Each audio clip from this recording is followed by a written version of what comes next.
इकडे मोदींना लोकसभेमधील विजयाची खात्री नाही। अनेक सर्वेक्षण भाजपच्या विरोधात निकाल असल्याचं सांगतायत। मोदी है तो नामुमकिन असल्याचं आम्हाला दिसत आहे, असा टोला शरद पवार यांनी लगावलाय। अशोक चव्हाण यांनी काँग्रेस पक्षातून बाहेर पडणं हा अनेकांसाठी आश्चर्याचा धक्का होता, परंतु मला यात गोष्टीचं तितकंसं आश्चर्य वाटलं नाही, असंही पवार यांनी म्हटलंय।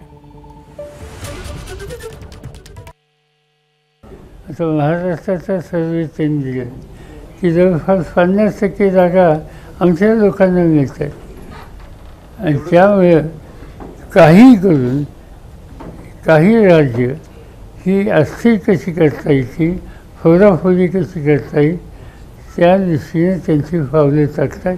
त्यासाठी ईडीचा वापर, त्यासाठी CBIचा वापर, अन्य प्रकारच्या चौकशाच्या यंत्रणा त्या सगळ्याचा वापर ही गोष्टी करत आणि जे त्यांचे लोक सांगतात की मोदी है तो नामुमकिन है, ते हे नामुमकिन आम्ही सतत बघत असतो।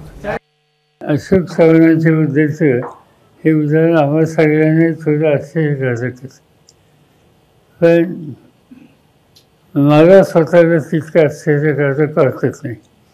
आणि त्याचं कारण भाजपने तर एक व्हाईट पेपर काढला आणि त्याच्यामध्ये आदर्श सोसायटी आणि अशोक चव्हाण यांचा उल्लेख होता। हे उल्लेख त्या ठिकाणी झाल्याच्या नंतर साधारणतः आम्हाला असं वाटायला लागलं की कदाचित ही एक प्रकारची धमकावणी असण्याची शक्यता आहे आणि ती धमकावणी असली तर त्याचे परिणाम काय होतील ते परिणाम झाले।